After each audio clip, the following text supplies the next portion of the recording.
Assalamualaikum warahmatullahi wabarakatuh. Alhamdulillah, alhamdulillah ala ni'matil islami wal iman. Asyhadu an la ilaha illallah wa asyhadu anna Muhammadan abduhu wa rasuluh. Allahumma salli ala sayyidina Muhammad wa ala alihi wa sahbihi wa barik wa sallim wa ba'd. Alhamdulillah pada hari ini kita dapat bertemu lagi di dalam mata kuliah perencanaan pendidikan Islam. Di pertemuan keempat sebelumnya kita telah melakukan materi di pertemuan ketiga dengan judul teori dan pendekatan perencanaan pendidikan. Oke, sebelum itu kita absen dulu. Ada berapa orang kita? Di kelas 16 orang ya, hadir semua? Nah, kita panggil satu persatu. Iman Komarudzaman hadir? Siti Pujiati? Alhamdulillah bisa hadir semua. Baik, sebelumnya kita mengulas dulu beberapa pertemuan kemarin. Mungkin masih ingat pembelajaran kita pada minggu kemarin tentang pendekatan perencanaan pendidikan. Sebelum itu saya tanya beberapa mahasiswa, kita mengulas materi yang sebelumnya. Mudah-mudahan masih ingat ya. Mengapa pendekatan strategis itu penting dalam perencanaan pendidikan Islam? Ada yang tahu? Kita ya silakan. Baiklah, saya akan jawab pertanyaan dari Bapak. Mengapa pendekatan strategis penting dalam perencanaan pendidikan Islam? Karena membantu lembaga menganalisis kekuatan, kelemahan, peluang, dan ancaman atau SWOT untuk menyusun rencana pendidikan yang terarah dan sesuai nilai syariat. Oke. Sebutkan dua pendekatan pendidikan Islam dalam menjelaskan dan jelaskan secara singkat. Siapa? Ya. Dua pendekatan perencanaan pendidikan Islam itu ada terbagi menjadi dua, yaitu pendekatan normatif dan juga pendekatan partisipatif. Dan adapun normatif adalah berbasis pada nilai dan tujuan ideal Islam seperti keimanan dan juga akhlak. Dan adapun partisipatif melibatkan semua pihak antara guru, orang tua dan masyarakat dalam bermusyawarah perencanaan. Ya, terima kasih. Kita kasih A+ dulu. Proses perencanaan pendidikan, langkah-langkah perencanaan pendidikan. Yang pertama, tujuan pembelajaran ini adalah mahasiswa mampu menganalisa proses perencanaan dalam konteks pendidikan Islam secara sistematis dan terukur. Ya. Terus mahasiswa mampu menjelaskan, menguraikan dan langkah-langkah perencanaan pendidikan secara logis dan aplikatif. Kata kerja operasional atau KKO menjelaskan, menguraikan dan menganalisis.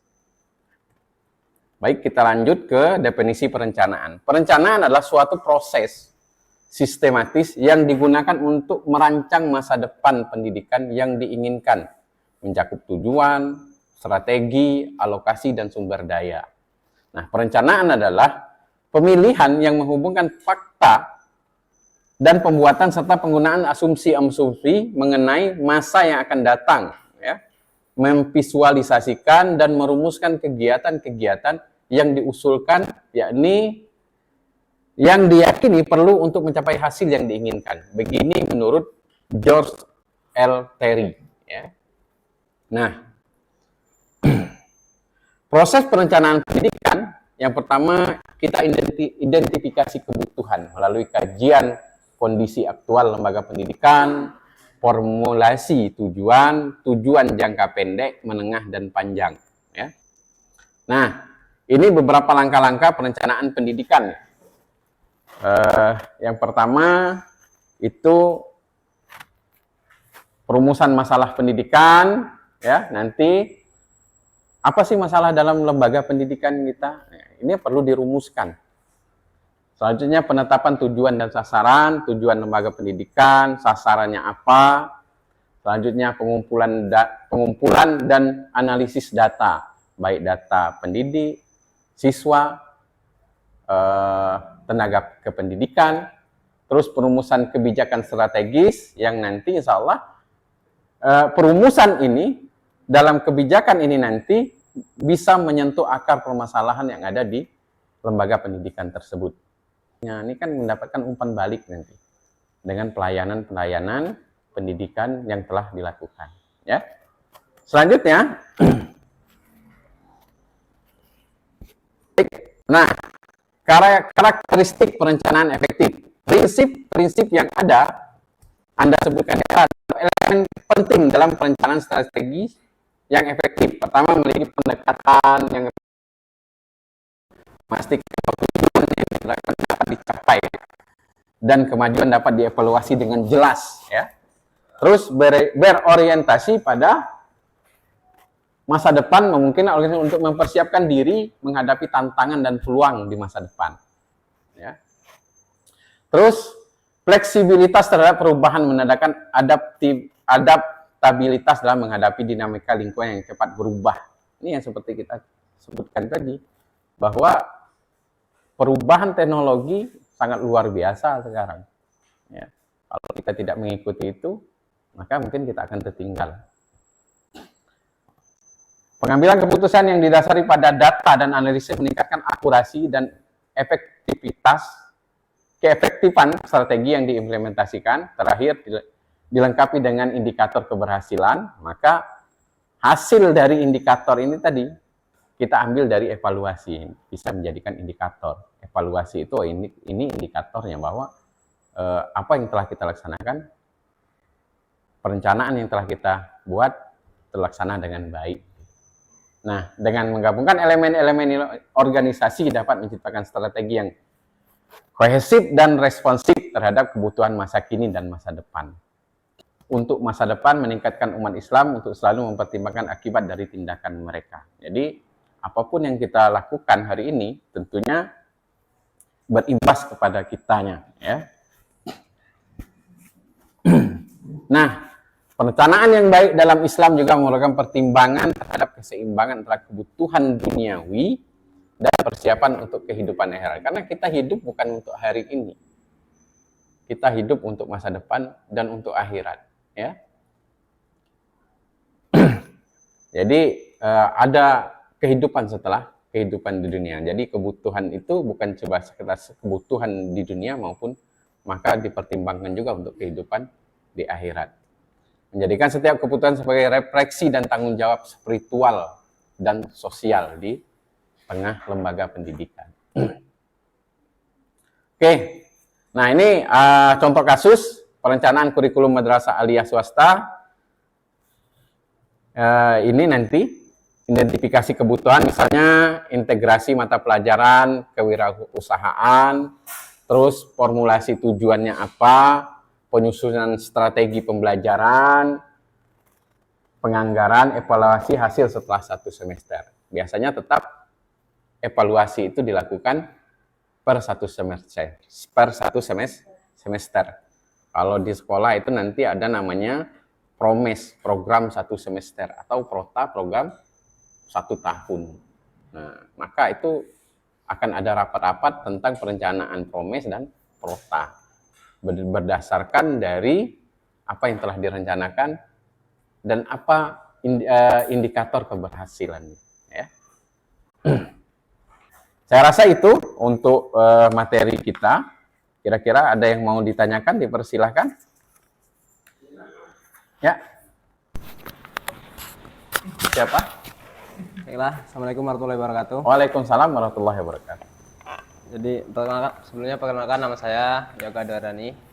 Jadi Pak, di situ kan di kesimpulan di akhir itu kan ada dalam perspektif Islam, perencanaan yang efektif, perencanaan efektif juga wajib memperhatikan nilai-nilai keadilan, maslahat, dan amanah. Nah, jadi pertanyaan saya itu Pak, bagaimana cara menyusun langkah-langkah perencanaan yang efektif dalam konteks pendidikan Islam itu Pak? Ya, Terima kasih. terima kasih. Assalamualaikum warahmatullahi wabarakatuh. Siapa tadi? Yoga Pak. Yoga, ya, terima kasih Yoga ya. Nah, bagaimana cara menyusun langkah perencanaan ya yang efektif dalam konteks pendidikan Islam? Yang pertama, yang kita perlu lakukan adalah analisis kebutuhan dan masalahnya apa. Ya kan?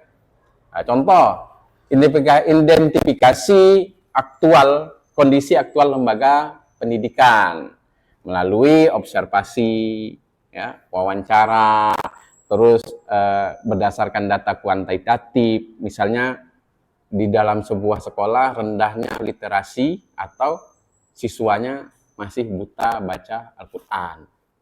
Nah, ini diperlukan identifikasi, analisis kebutuhan dan masalahnya. Selanjutnya, ada perumusan tujuan dalam memecahkan itu, ya. Ketika analisis kebutuhan masalah telah kita dapat, maka kita lihat perumusan tujuannya, menetapkan arah dan sasaran yang hendak dicapai, ya. Baik dalam aspek akidah, ibadah maupun akhlak. Kalau tadi kan tentang lemahnya literasi baca tulis Al-Quran. Nah, rumusan masalahnya artinya yang kita butuhkan dalam pelaksanaan ini, maka kita rumuskan tujuan dari ini nanti bagaimana siswa mampu membaca Al-Quran, ya. Terus penentuan prioritas dan strategi, bagaimana prioritasnya dan bagaimana strateginya, maka diperlukan pengelompokan siswa. Kalau misal siswanya masih ada yang Iqra 1, Iqra 2, gitu kan. Ada yang sudah bisa baca Al-Quran, cuma belum benar tajwidnya, gitu kan. Nah, maka harus diprioritaskan dan strategi apa yang kita perlukan. Contoh yang Iqra, strateginya supaya dia bisa menyelesaikan Iqra seperti apa. Ya. Terus prioritasnya seperti apa? Apa yang menjadi prioritas? Anak-anak ini harus dalam satu semester harus bisa membaca Al-Quran. Nah, terus menentukan sumber daya manusianya, ya, sumber daya, menentukan anggaran, sumber dayanya yang pertama anggaran, SDM-nya, sarana, serta dukungan sosial yang diperlukan.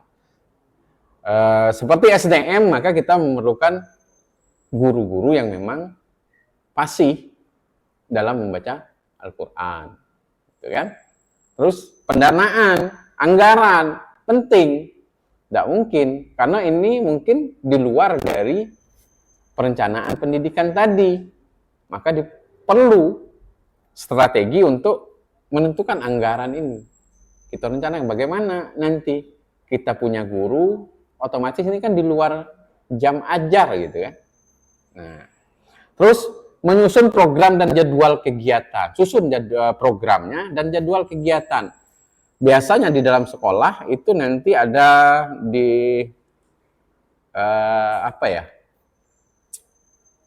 program, kalau yang Ramadan itu pesantren kilat. Nah, cuma itu kan tidak cuma berapa hari gitu kan, dan mungkin tidak maksimal. Cuma itu bisa menjadikan sarana untuk lebih mendekatkan siswa dalam kecintaannya membaca Al-Quran, seperti itu. Terus pelaksanaan dan koordinasi ini yang penting, kita melaksanakan kegiatan sesuai dengan rencana, koordinasi antara bagian harus kuat dan agar tidak terjadi tumpang tindih kegiatan.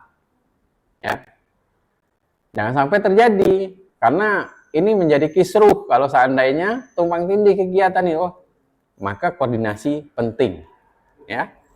Selanjutnya evaluasi dan tindak lanjut. Mengevaluasi hasil kegiatan, baik aspek proses maupun capaian tujuan. Evaluasi ini juga menjadi dasar untuk memperbaiki rencana selanjutnya. Ya. Dengan adanya evaluasi, setiap kegiatan harus ada evaluasi. Setiap kegiatan harus ada evaluasi sehingga muncul kebijakan-kebijakan baru bagaimana mengatasi hal-hal yang mungkin minus, hal-hal yang mungkin sebelumnya tidak tercapai, seperti itu. Saya rasa itu ya, Yoga. Nah, baik, selanjutnya Perencanaan pendidikan merupakan fondasi utama dalam manajemen pendidikan Islam yang bertujuan untuk mencapai tujuan pendidikan secara terarah, efektif, dan efisien. Proses ini tidak bersifat administratif dan teknis, tapi juga spiritual dan moral. Menjadi orang yang ada di dalam lembaga pendidikan bukan cuma spiritual, cuma moral. Ada beban spiritual dan beban moral bagi pendidik, bagi orang yang berkecimpung dalam dunia pendidikan. Karena itu perspektif dalam Islam, setiap perencanaan adalah bagian amanah dan ikhtiar menuju kemaslahatan umat. Ya. Proses perencanaan pendidikan melibatkan langkah-langkah sistematis, terus karakteristik perencanaan yang baik harus realistis, fleksibel, berorientasi pada masa depan, terukur dan berbasis data. Ya. Dalam perspektif Islam, perencanaan yang efektif wajib memperhatikan nilai-nilai keadilan, maslahat, dan amanah. Kita akan melakukan penugasan terhadap mahasiswa. Yang pertama, nanti buatlah contoh perencanaan pendidikan di lingkungan tempat tinggal masing-masing, lengkap dengan langkah-langkahnya. Nih. Terus dalam format esai 2-3 halaman. Nah, nanti deadline-nya di pertemuan kelima. Seminggu lah ya. Cukup tidak tuh? Cukup ya. Alhamdulillah. Mudah-mudahan bisa terselesaikan nanti. Seminggu ya saya selesai lah. 2-3 halaman tuh saya rasa cukup. Tidak terlalu banyak ya untuk kegiatan membuat perencanaan pendidikan ini. Saya rasa itu untuk materi kita pada hari ini. Kita mudah-mudahan bermanfaat bagi kita semua. Saya mohon maaf atas segala kekurangan. Mudah-mudahan minggu depan kita bisa ketemu lagi di dalam pelajaran yang sama, dalam kegiatan yang sama. Semoga kita semua dalam keadaan sehat, ya, bisa kembali melangkahkan kakinya ke Unisba ini, Universitas Islam Batanghari. Saya akhiri. Assalamualaikum warahmatullahi wabarakatuh.